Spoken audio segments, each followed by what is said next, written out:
We're here and we're going to go ahead and start on this next chapter and unit. This is shortly following Vietnam. This is mostly, it's called Crisis and Resurgence because this is where the government, as I previously mentioned to you, loses credibility and faith from the people. We saw that in Vietnam with a couple of events, and we're going to continue seeing that trend during this unit. First of all, we're going to go ahead and start with Richard Nixon, our next president. Let's go ahead and get started. So Nixon president happened between 1968 and 1974.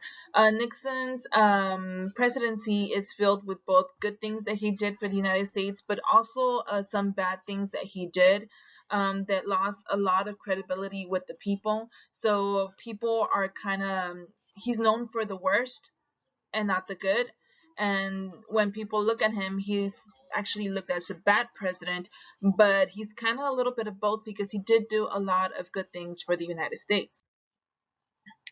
First of all, his president is known as the imperial presidency um, because he increased a lot of the president's power during his time as president. Um, the power of the president reached its peak during him. Now, we all know that the Constitution attempted to create a balance between three separate branches. This whole trend of the president's power started with FDR's New Deal. Remember, he was elected 4 times for president during the Great Depression and all the way to World War II. But all the power, most of the power got, like I said, peaked during Nixon's presidency. We're going to go ahead and go over into Nixon's domestic policy. Nixon was a Republican, moved the U.S. towards a more conservative direction. He felt that social programs were inefficient and states and local governments could handle issues better. He eliminated a lot of LBJ's Great Society programs and gave those federal funds to state and local governments to decide how to spend their money. So basically, he left all this decision to the states. The government was not really going to intervene anymore, more under a watchful eye, but from now on, the states decided where those federal funds were going to be going to, where they needed them the most.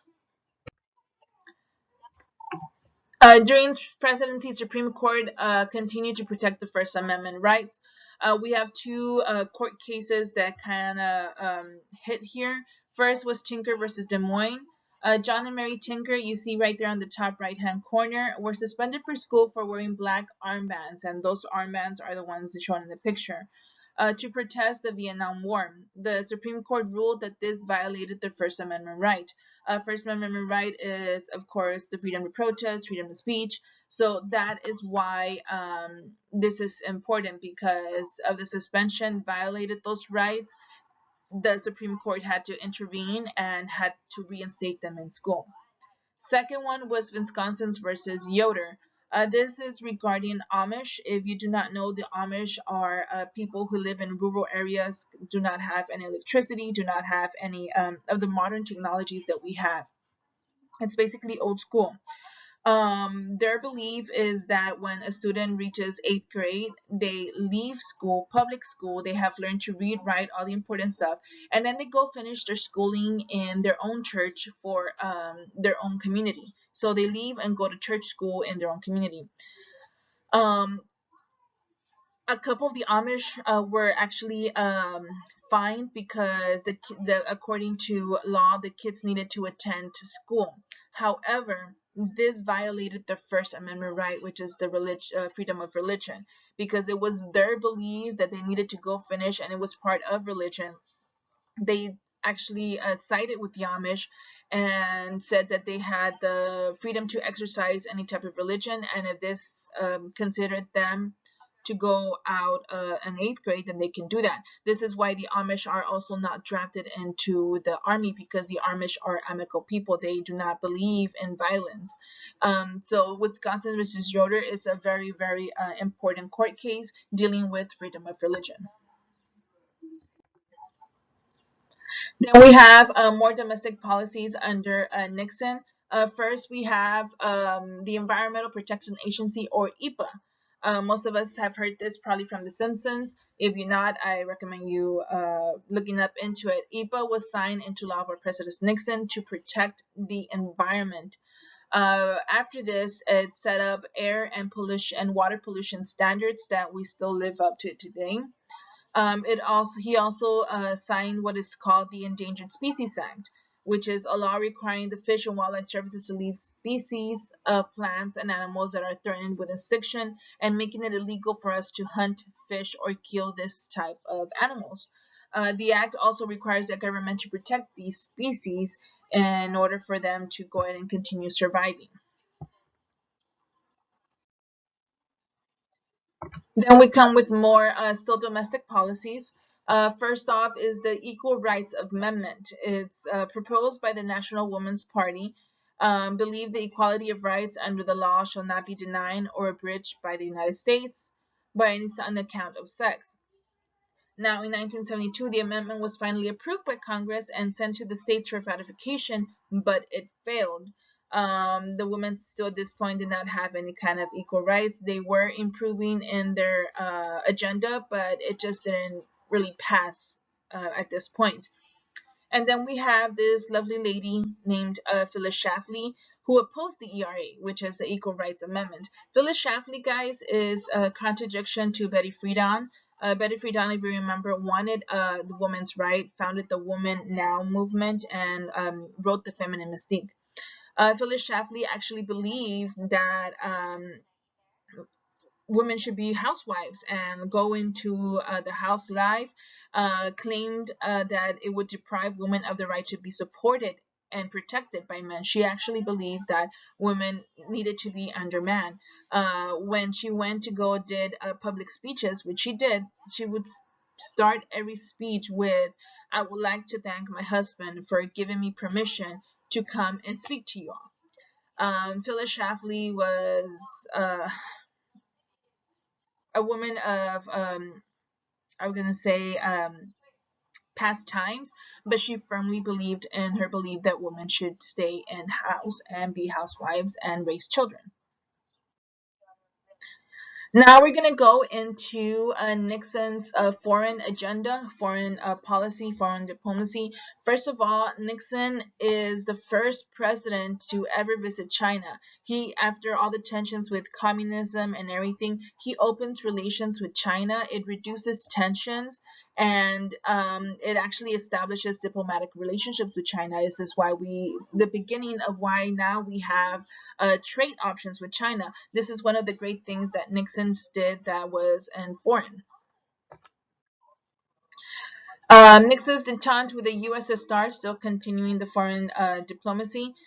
He wanted a policy of detente or a relaxation of tensions with the USSR. This is communism. Wanted to halt the buildup of nuclear weapons. Um, at this point, guys, Cold War was still kind of going on, and so we were building up weapons that's called the arms race, if you guys remember. In 72, Nixon became the first president to visit Moscow. Again, another great thing because we're able to communicate, negotiate with the USSR. Under Nixon, the Soviet leaders and him signed an agreement called SALT, which is limiting development of defensive missile systems. During this time, we stopped the production of these limits. On the right-hand side, you kind of see a little chart that resembles this. USA also sold American grain to Russia and worked with the USSR to ease tensions in the Middle East.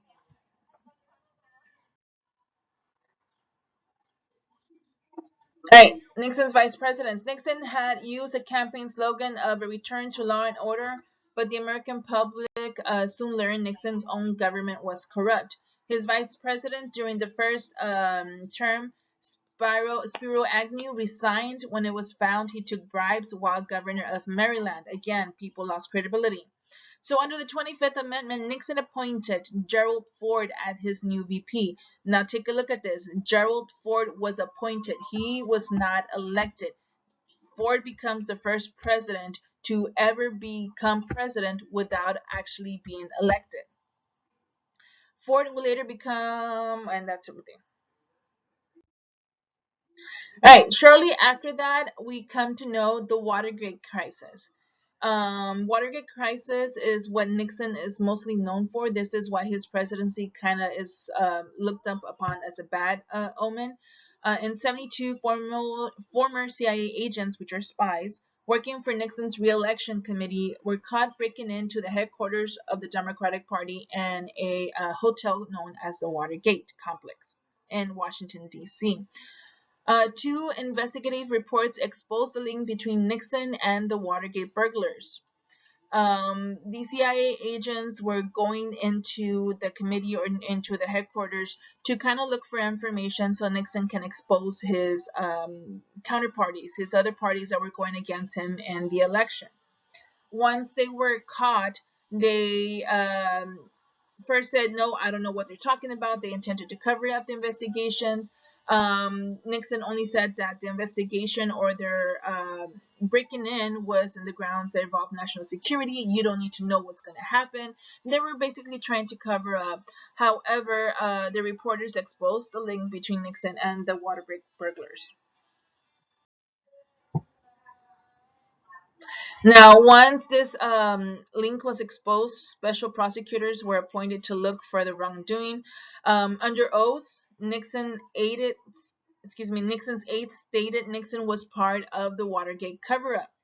The thing that kind of messed up Nixon is that when he was in his office talking, with whoever, he always recorded his conversations. This kind of bit him in the butt again.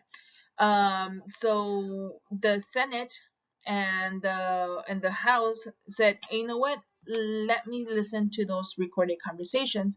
Nixon, however, refused, claiming that executive privilege, meaning that I am the president, I have a privilege to know. You do not need to know these conversations. Nixon claimed that if he turned over the tapes, it would lead to judicial control over the executive branch, violating the separation of powers of the Constitution.